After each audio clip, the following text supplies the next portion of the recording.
like that. That was awesome. Good morning, guys. Good morning. Hi, good morning. Hello. Good morning. I'll let you guys all get your seats. This morning, I get to share the stage with Breanna. I'm pretty excited about Hello. this. This is Breanna's first time taking the Connect stage for a message. I'm a little sweaty. Yes. And we get the privilege, I feel the same. We get the privilege of taking the stage, but before we do, I just want to point in that direction to the people who don't like they're being pointed at. This morning, those people up there are making us look good. There were some complications this morning, and Momo and Braden and Zach and Darian and a whole bunch of people just got in and got together. And I just love this community because they see space that needs some help, and they just jump right in. Totally. So thank you guys. You guys are actually the stars of the show today. We just have to talk. Yeah. So yes, this is Breanna, and this is a very exciting day. Whew, okay, and I could introduce her and tell you some things about her, like what she's accomplished and who she's married to and what she does for a living. But if I did that, you would just know some stuff about her, and you wouldn't really know who she is. Does that make sense? Yeah, it's have you ever sent one of those text messages and it went really wrong? The person totally didn't get it? It's because they're reading your words and they don't really know your heart behind it. So this morning, I'm actually just kind of going to step out of the way. I'm going to give the stage to Breanna, and I want her to share with you guys, and you guys get to hear her heart and get to know the incredible woman that she is. So, Breanna. Thanks, Frankie. Oh, yeah, okay. Gives me a little moment to breathe. Thanks, guys. So like Frankie said, my name is Breanna, and I'm really excited to be here this morning. Like Frankie said, again, my first time on the big stage, which is awesome. But I want to take a minute before we get going to appreciate the fact that it's summer outside. Can we all just yeah. You guys are way less excited than me. That's okay. It's so nice outside. We are finally, yeah, I think I heard Colette cheering. Yes. I know I can count on Colette when we're talking about being outside. Yes, so good. But it's so nice out. And we've had this summer where we've kind of been ripped off so far. So I'm really stoked that I finally look outside and I'm like, woohoo, summer, even though it's almost August. But better late than never, right? So I don't know about you guys, but when I'm going to check the weather, I pull out my phone. Because it's really easy. It's usually pretty close by me, and I put out a weather app. And this year, my weather app has failed me just about every single day. It's lied every single day, and it's really frustrating. Because I work at the youth center here in town, and so I work with teens, and this time of year, I'm so excited because I can get them outside. I can get them out of our little youth center and out into the sunshine. But there hasn't been sunshine. So it's been really frustrating. And a couple of weeks ago, I got to take the kids on a camping trip. So we were going for 2 nights. And when we got out to our campsite, we just started setting up right away. We had a guy's campsite and a girl's campsite. And we only had 2 boys. Yet, they decided that they needed to sleep in a 10-man tent. Okay, cool, whatever, floats your boat. So I kind of suggested, I was like, hey guys, that's a really big tent for just 2 of you. Do you need a hand setting it up? And they're like, nah, I think we're good. We got this. And I'm like, all right, well, if you do need help, I'm going to be right over there setting up my tent, and you can just come over and ask for help whenever you need it. And they're like, yeah, don't worry about us, Breanna. We're 15 and 17. We're great. We got this. We're fine. And I was like, okay, fine, whatever. Let you do your thing. You are old enough. You can totally pull it off. So I went ahead. I set up my tent, which is a 4-person tent, so literally has 4 poles. It was really fast. But in the time that it took me to set up mine, they had hardly made a dent in their big tent. And I was like, again, hey guys, do you want a hand? That looks like you're having a little bit of trouble. And they're like, no, fine. We're fine. We've got this. And I was like, okay, fine. So I went over to the girls' camp, and I saw that they had made really good progress on their tent already.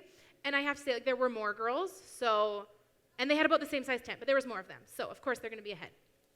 So I kind of saw one of the girls wasn't really doing anything, so I was like, hey, you're their peer. Maybe they'll let you help them. Do you want to just run over to the boys' camp and just ask if they need a hand with their tent?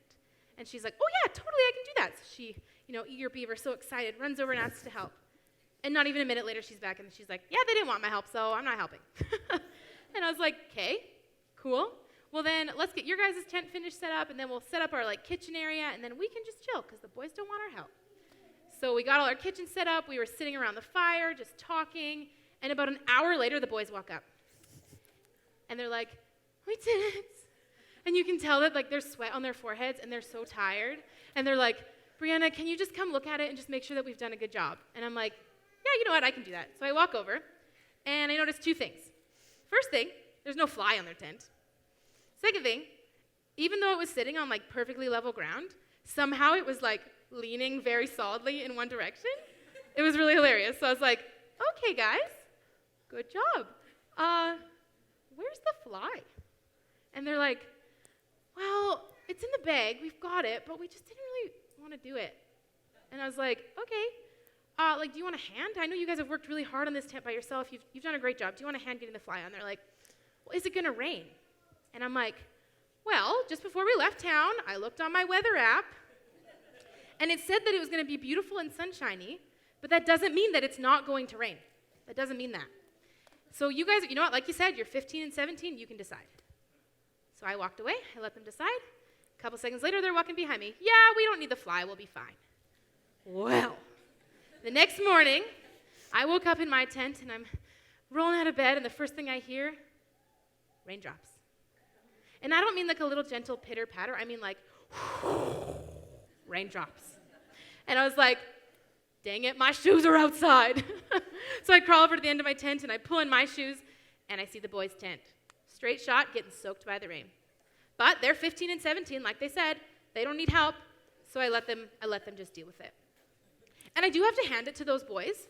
They got soaked. Like when I was loading their stuff into the bus the next day, their stuff was completely drenched, and they didn't complain once. So I do have to give it to them. But that whole situation just got me thinking, like, why is it that we are so resistant to help? Like, why is it that people offer us help all the time, and we're like, nah, I'm good. Or we say things like, oh, I've got this, I'm fine. Or the thing I say all the time, which is, no, I'll figure it out. I'll figure it out. Don't you worry, I'll figure it out. For some reason, our society has taught us that we don't need anybody. That we can just tell people we're okay, we can tell people we will figure it out. But what is there to figure out? Right? Like if we're being real, some things are just not meant to be done on our own. There are things that we actually need help for. Like I guarantee some of you sitting here today have tried to do house projects that you were not equipped for, maybe not trained for, and they probably didn't go as well as you would have hoped. Maybe you've tried to lift something that was too heavy for you to lift on your own and you hurt yourself. We try to raise our kids on our own. We don't need directions because we know where we're going. We try to figure out our purpose on our own. We try to string the Christmas lights all by ourselves.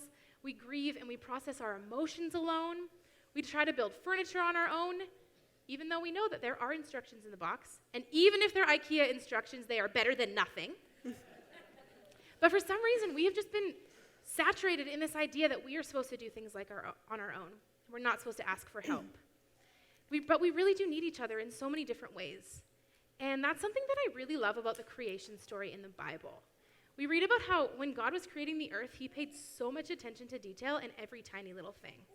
So we read about how God separated the light from the darkness. And then it says, and God saw that it was good. And then God gathered the waters from the seas and the earth, and God saw that it was good.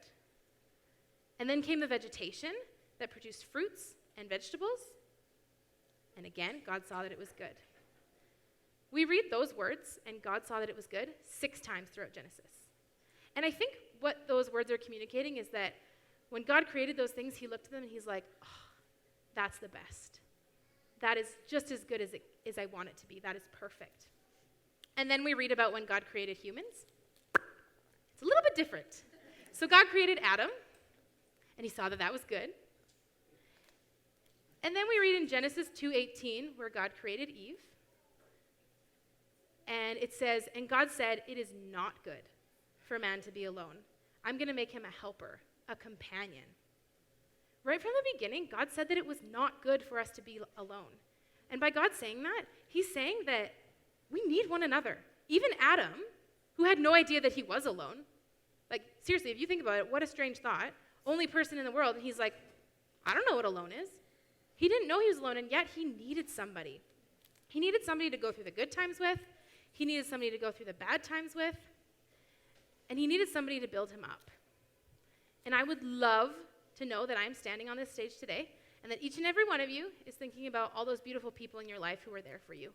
That you guys have communities of people who surround you in the good times and in the bad times. But unfortunately, I know that that's not true. And we see that in our society all the time. We have these phones that we carry around and we think we are so connected. But really, we are more disconnected than ever. We see people who are stuck in their homes because of anxiety, who physically can't even leave their door because it's too stressful. And on average, 10 Canadians take their lives every single day. Every single day. We see more people who are addicted to drugs, more people who are addicted to pornography. We see people who cut and burn themselves just to feel something. And I think that all of those people are really just trying to do one thing. They are trying to get rid of that lonely feeling that they have. They're trying to feel less alone. But the saddest part is that with our technology, we don't even realize we're lonely. Because like I said, we're so connected. We have our social media. Like I can go on social media and catch up with what my friends are doing in Australia. And I can feel so connected to them because, Beck went and saw kangaroos today. Or I can FaceTime someone just at the push of the button. So I'm so connected. But unfortunately, you guys, that is such a false sense of community. It's such a false sense of togetherness. And to top that off, we are so used to the idea of things being fed to us, right? Like we get people encouraging us through text message. Everything is just right there for us. That we don't even realize that we need more. And we get so stuck in the idea that people are just supposed to come to us. And unfortunately, that is a really unhealthy view to have. Yeah, totally. That's good, Breanna. I've been perplexed by this paradox before. This idea that we have this need to have people close, and yet we push them away. When they offer to help, we're like, it's all good, I got it. I got this. And sometimes we don't even just draw in, and yet there's something deep inside of us, inherent, that says it's not good for us to be alone. I think it's actually because we live our lives in the shape of an O. This is our demonstration. Get ready. Ta-da! Look at this artwork that Breanna did. Isn't this great? We live our lives in the shape of an O rather than in the shape of a U. Maybe you've done this when you're living your life and it's full and you're busy, but you're capable and confident and independent and strong. And so it's all just kind of going and you begin to tighten the O. Or maybe for you, it's more like an Old West caravan wagons that kind of pull in circle as a mode of self-protection. Or perhaps it's a combination of the two. But we begin to live our lives in this O, in this self kind of bubble. And then times come where we feel like I could use a companion. I could really use a friend right now. And we wonder why we're alone and no one's come to help. And we don't realize that what we've done is we've kind of brought ourselves into this O, and this is a closed shape, and there's no room to get in. We have people around us all the time, right? And we make conversation at work, at school, at the coffee shop. But just because we're talking to people and just because we're near people in proximity, that doesn't mean that we are living life in the shape of a U. It doesn't mean that we have a true community. A community is people who welcome, they hold space, and they commune, which means to intentionally partake in life together. I could use some more of that. I think Jesus lived his life in the shape of a U. He was always like, hey, Peter, do you want to come and hang out with me? And hey, Andrew, you should come spend some time with me. And hey, dude with the leprosy, can I come be with you for a while? Okay, maybe he didn't use the word dude, but I imagine. I really enjoyed the story of Jesus and Zacchaeus. The Bible is a big book full of a whole bunch of smaller books. And if you find the book of Luke and find chapter 19, it begins like this. Jesus entered Jericho and made his way through the town. There was a man there named Zacchaeus. He was the chief tax collector in the region, and he had become very rich. He tried to look at Jesus, but he was too short to see over the crowd. Nothing. That was a stab. I see how it is. So he ran ahead, climbed a sycamore tree beside the road, for Jesus was going to pass that way. When Jesus came by, he looked up at Zacchaeus and said, Zacchaeus, come "Quick, come down. I must be a guest at your home today." And Zacchaeus quickly climbed down and took Jesus to his house in great excitement and joy. But the people were displeased. He has gone to be the guest of a notorious sinner, they grumbled. Meanwhile, Zacchaeus stood before the Lord and said, "I will give half of my wealth to the poor, Lord, and if I have cheated people on their taxes, I will give them back 4 times as much." Jesus responded, "Salvation has come to this home today, for this man has shown himself to be a true son of Abraham. For the Son of Man came to seek and save those who are lost." Right at the beginning of the story, we hear some stuff about Zacchaeus. It first of all tells us that Zacchaeus is a tax collector, the chief tax collector. And in this era, during this time, the Jews were being ruled by the Roman Empire. And so Zacchaeus was hired by the Roman Empire to collect taxes from the Jews, from his own people, because he was a Jew himself. So we can assume right now that when people, when they talked about Zacchaeus and said some things about him, and they said that he was a chief tax collector, that automatically the wheels started turning and he was a traitor. He was a traitor to his own people. And then it says, and he became very rich. You see, the Romans only asked for a certain amount in their taxes, and they said, if you collect anything above and beyond that, we don't care, keep that as your retainer, we just need what is due to us. And so Zacchaeus was going around collecting more tax than was actually owed, and then only submitting what he needed to. That'd be like me if I was a business person, and GST in our province is 5%, and so if I start charging 10%, but only remitting 5% to the government and keeping 5% for myself, that'd be slimy, wouldn't it? There'd be if the news caught that story, people would be all over it, and people wouldn't want to do business with me. But Zacchaeus, he had the backing of the Roman Empire behind him, so no one could do anything about this. So he was a traitor, according to people, and he was doing this slimy business. You could just imagine that Zacchaeus probably had this pretty tight circle of protection around himself, hey? And I mean, he's got money, so he can probably buy most of the things that he needs in life, right? And yet he desires to see Jesus. I love that part. And you know what Jesus does? Jesus doesn't hear those things about Zacchaeus. He knows the heart behind Zacchaeus. And when he sees Zacchaeus up in the tree, he calls him by name and says, "Zacchaeus, quick, come down. I must be a guest at your home today." He doesn't hear that stuff about Zacchaeus. He knows his heart. And he says, "I see a man who can be both generous and hospitable." And it's proven true. But he pulled that out of Zacchaeus first and said, "I must come to your home today."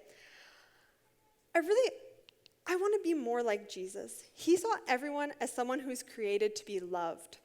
He knew that we are children of God. That's what it says in Scripture. We are children of God. And children are meant, their sole purpose is to be loved. If you're a parent, you know this to be true. The reason we choose to have children is to love them. We don't set out thinking, I'm going to give birth to a human and wipe its butt so that one day I'll have someone to wipe mine when I'm older. No, it's not going through our heads at the time at all. No, we have children for the purpose to love and care for them. That's the whole point. And if they reciprocate that love in return, that's what we're really hoping for, right? I'm sure that's what God's hoping for too. It's what we're really hoping for. Finn the other day, my son, he walks around the corner while I'm preparing this message, and he just stops and looks at me and goes, "What are you doing here?" I'm like, "I love you too." You see, a good parent just loves no matter what.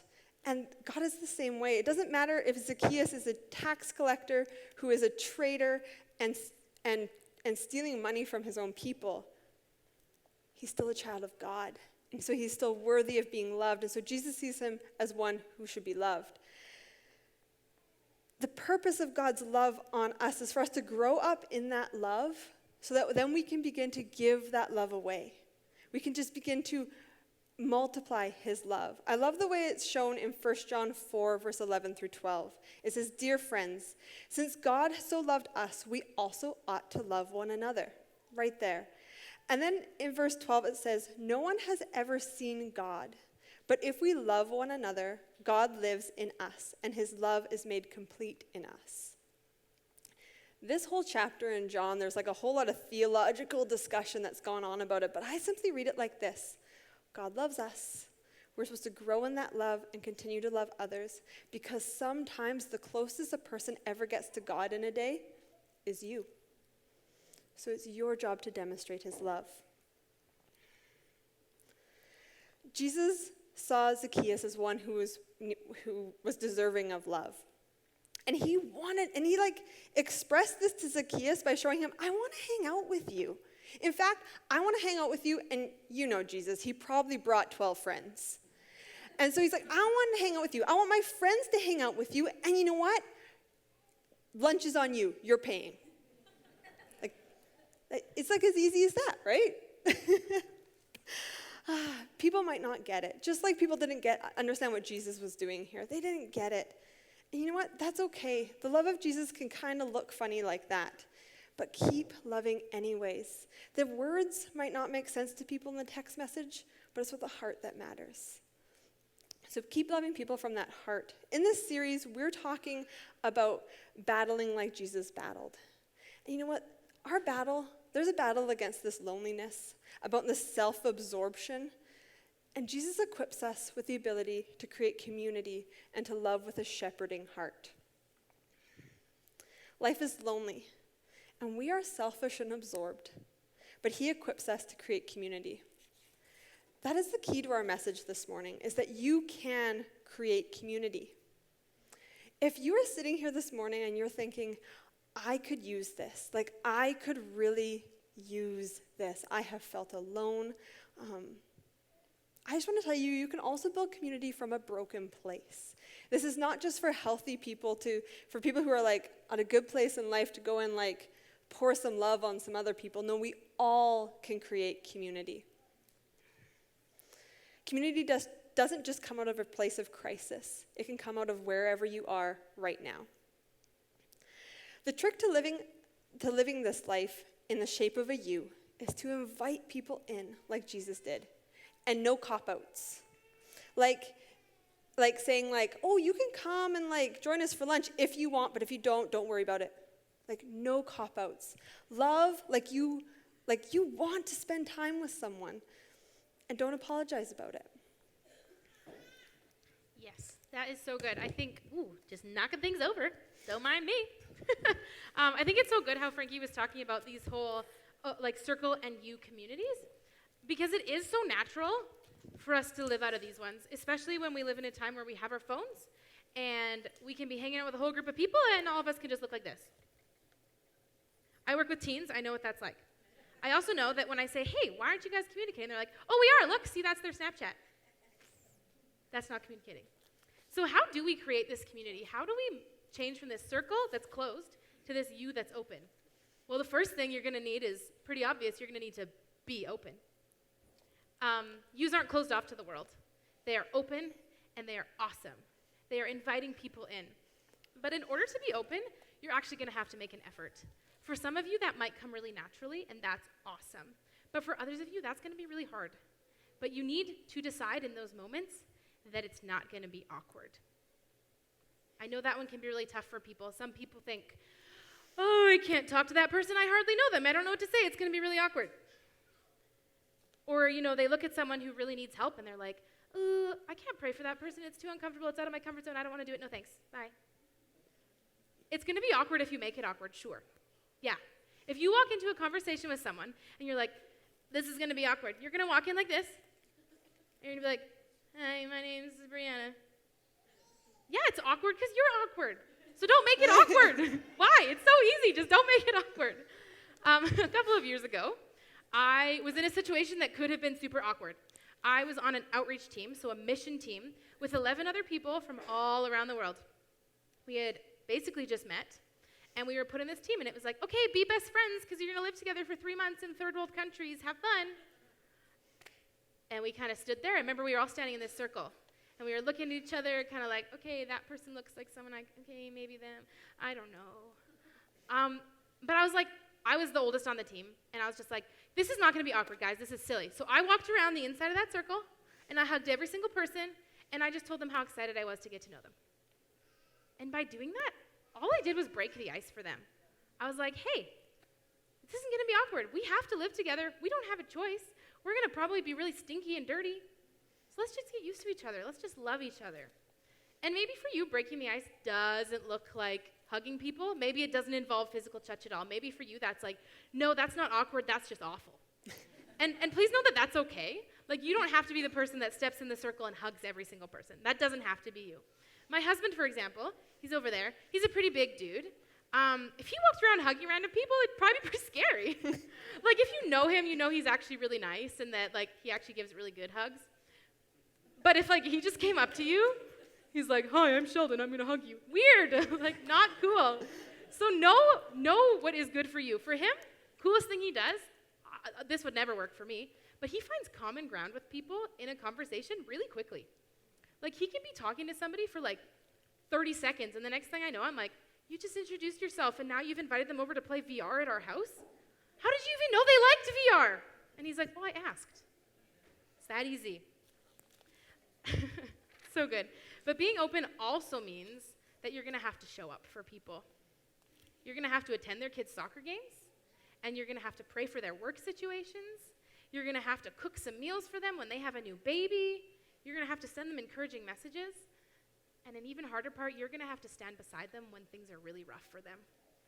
Even when those things are rough for you too. You're going to have to stand beside them and hold their hand. And I know probably some of you have seen those social media posts. You know, the ones that always come out like at a super tragic time, like when something really awful has happened and people are like, know that my door is always open and you can come and talk to me and I'm here for you. You guys know what I'm talking about? I see some heads nodding. Yeah. Those posts are not showing up for people. That's being willing. And there's a huge difference. Being willing is like going to your front door and opening it and being like, I don't see anybody, but the door's open. They can come in if they want. But how many people are just like going to walk up to a house and be like, oh, this door's open. They want me to come talk to them. Nobody's going to do that. So you need to show up. You need to show up for those people. And showing up, honestly, it's not opening the door. It's knocking on the door. And when they open it, being like, hey, I brought you dinner for tonight. And here's a whole load of groceries. Do you mind if I come in for a little bit? That's showing up, not just being willing. The second thing you're going to need to know to sort of foster this you community is you need to be safe. Have you guys ever noticed that in our society there are a lot of people who are super untrusting and are really skeptical when you invite them to things? Like maybe if you're like, hey, my church is doing this thing, or even just like, hey, me and my friends are doing this thing, they're kind of like, yeah, that's not really my thing. Unfortunately, people are like that because we live in a society where there are unsafe people. And those people have probably been burned by them before. And the great thing about being safe is that it's actually super practical, and it's really the same for a lot of us because it's mostly about how we present ourselves. The biggest thing you can do is watch your tone of voice. When you say something, people are going to base their opinions off of you by the things you've said. And if you're like me and you tend to be really sarcastic, that can get you in a lot of trouble. Because when somebody doesn't know you, they're not going to listen for your tone of voice. They're going to listen for your words. And if your words are not lining up with what you're actually meaning, things are going to get so convoluted and people are going to get hurt. And with that too, you need to be willing to be open to apologize to people if you've hurt them. I have to apologize for my sarcasm all the time because people will be like, whoa, Breanna, like you said this or you did this and like that made me feel like this. And in my head, I might be being like, oh, but that was a really funny comment. But they didn't think it was funny. And so it hurt their feelings. And so then I and us as like people and friends and community have to be willing to be like, whoa, that was a joke and that joke wasn't funny and I'm so sorry that I hurt you, even if you still think it's funny. Although you should probably be checking yourself then and being like, hey, was that funny? And especially if you're a Christ follower. If you are a Christ follower, every single thing you say, people are going to relate to God. And so if you are saying things that make people think that you are unsafe, they're going to start to think that God is unsafe. And that's gross.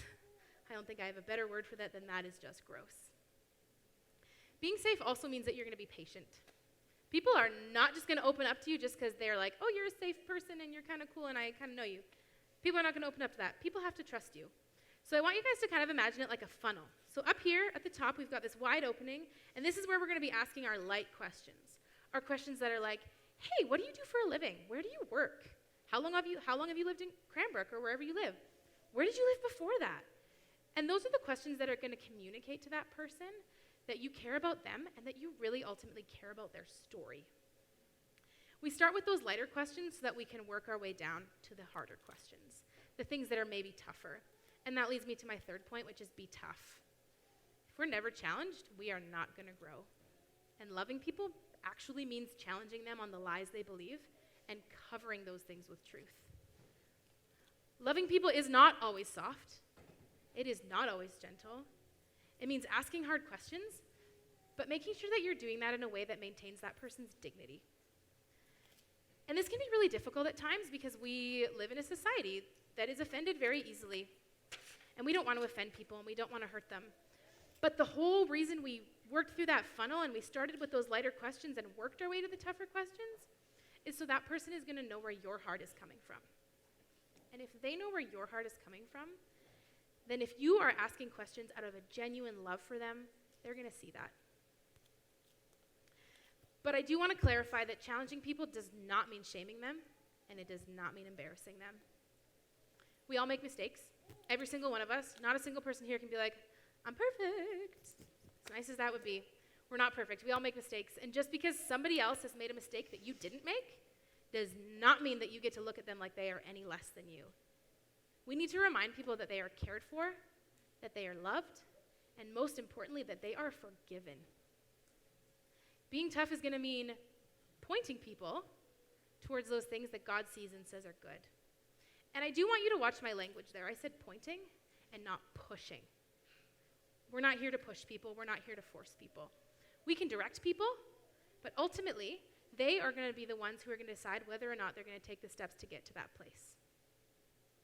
Parents, I'm talking to you here, because I know this can be a really slippery slope for parents.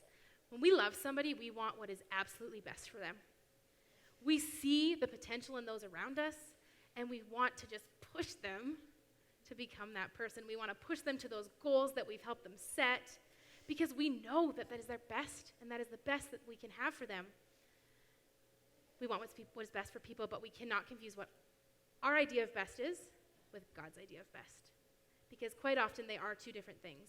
And if we get too stuck in our own definition of what's best for people, we begin to see people like projects. And that's gross because people are not projects. People's lives are not just a series of boxes to check off. They are humans who are going to progress in some seasons and get stuck in other seasons. And that's actually totally okay. We need to communicate grace and not judgment or condemnation. And now, does that mean that we're going to condone bad behavior? Nope, definitely not. Lost my place. Are we going to call people out when they've been stuck in the same place for too long? Absolutely, I think we should. I think that is what loving people is. Do we want to see people better themselves? Yeah, we do, because again, that's what love is. That's what this you community creates, is we want to see people better themselves. Are we going to challenge people on the lies they believe? Yeah, we definitely should. But are we also going to recognize that people are not perfect and that they are going to make mistakes? I sure hope so, because I make mistakes all the time, and I hope that people are going to recognize that that's okay and that they can have grace for me. The U community is so much about relational growth and spiritual growth. Nobody wants to be in community with somebody who's just consistently barking orders with them, so don't be that person. Jesus wasn't like that, and really, we shouldn't be like that either. Oh, that's so good, Breanna. I kind of just want to keep listening to you. My turn. I love it. Because, yeah, we don't need more preachers in our lives. We need more friends. Yeah. And, like, friends are real people. Like you're saying, like, we all make mistakes. I love that. Friends are real people. So if we're going to create a community, we're gonna battle against this loneliness and this self-absorption that we have in this world, and we're gonna battle it like Jesus with shepherding love, and by opening up these tight circles that we've created and opening U's and just inviting people in. We're gonna be open, we're gonna be safe, we're gonna be tough, and also we're gonna be involved. You see, if we can create a community anywhere. Like, if your kids are in baseball, you can create a community there. If you like disc golf, create a community there. If you spend time at the lake, create a community there. If you like waffles, create a community around that. You can create a community virtually anywhere, work, school. And that's great, but if we just start with the first view, where we just start the community of open and safe, people are still going to go away from those communities. They're still going to go back to their homes, and they're still going to feel alone.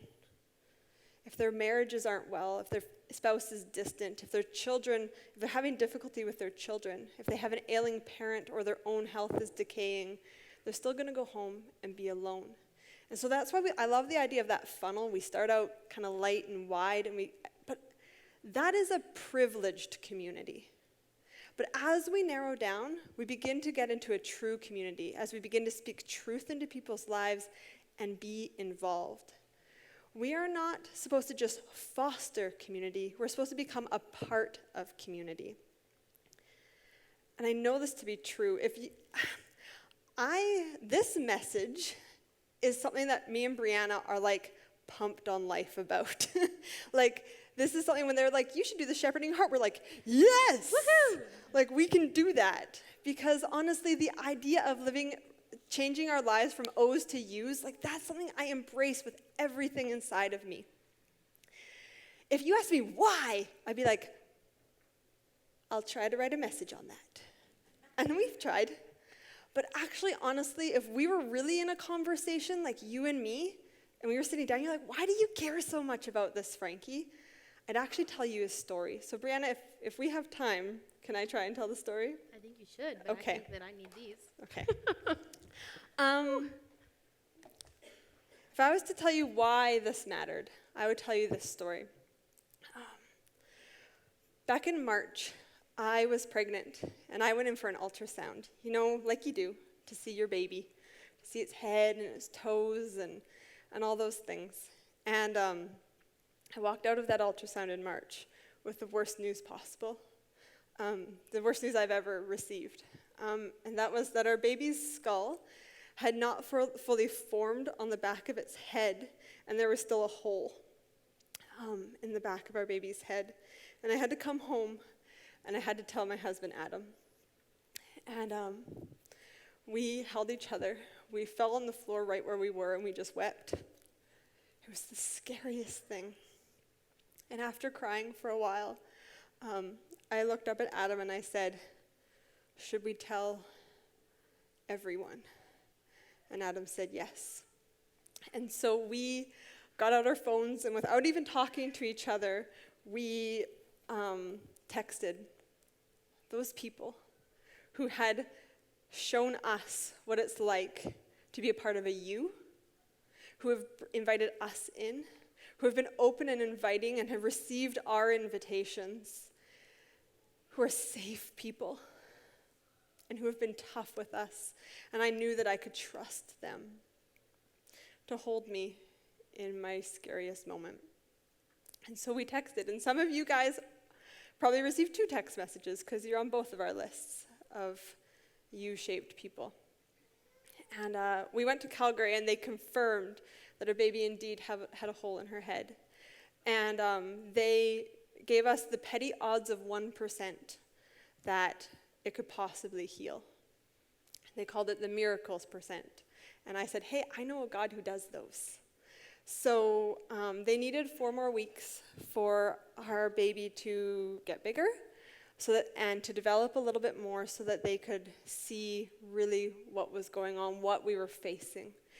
And so we came home, and we spent 4 weeks in hell as we tried to sleep and tried to do life, all while waiting for what we hoped would be a miracle. And it should have been the hardest road I would ever walk. But as I told my midwife, she phoned me shortly when we got home, and she said, do you have anyone you can tell, anyone who can support you through this? And I almost laughed into the phone because I said, actually, I have an army. I had you guys and multiple other people, a lot of U-shaped people who, when I sent out that text message, you know what they didn't do? They didn't pull in full circle and step back. They were wide open because God's love is wide open and says, come on in. And you guys carried us through that season. I did not walk a single step. I was carried. 4 weeks later, we go to Calgary. And we hoped for a miracle. It's not what we got. They confirmed that things had gotten worse. We met with doctors who explained to us that if our daughter lived, which was a big if, the chances were very slim that she would not have a chance at a normal life, that she would have permanent brain impairment and likely some physical impairments as well. And so on April the 25th, my body let go of my daughters. And we had to say hello and goodbye to our daughter Etta in the exact same moment. And it was the darkest day of my life. But you guys are U-shaped people. And I wasn't alone. I have shared this story now about the loss of our daughter with other people, and they have in turn honored me by sharing their own stories of loss. And I have heard so many stories, and they end like this. I never told anyone. No one ever knew. I went right back to work. I was all alone. It ruined me. For years, it ruined my marriage. Me and God are on shaky terms some days. I think that's fair. I think he gets it. But if there's one thing that I am confident in about the mystery of God, one puzzle piece that I totally can make sense of now, it's why we love one another. Because this life is lonely and it crushes people. That loneliness can drag people down to the place where it destroys them. And I know what it means to say we are not meant to do this alone. Because whenever I tell Etta's story, I tell the story of U-shaped people who opened their arms open wide. We came home and there were meals, and more importantly, there were faces, and more importantly, there were hugs.